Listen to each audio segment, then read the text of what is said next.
প্রভু আমার সহায়, তিনি আপনাদেরও সহায়। আজকের বাণী 1 করন্থীয় 6:19। তোমাদের দেহ পবিত্র আত্মার মন্দির, যিনি তোমাদের অন্তরে থাকেন, যাহাকে তোমরা ঈশ্বর হইতে প্রাপ্ত হইয়াছ, আর তোমরা নিজের নয়, কারণ যীশুখ্রিস্টের রক্ত দ্বারা কৃত হইয়াছ।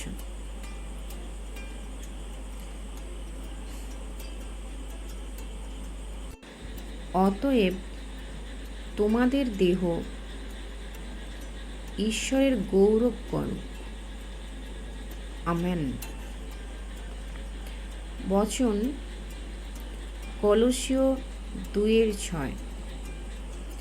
অতএব খ্রিস্ট যীশুকে প্রভুকে যেমন গ্রহণ করিয়াছ, তেমনি তাহাতেই চলো, তাহাতে বদ্ধমূল ও সংগৃহীত হইয়া প্রাপ্ত শিক্ষানুসারে বিশ্বাসে দৃঢ়ভূত হও এবং ধন্যবাদ সহকারে উপচিয়া পড়ো। আমেন।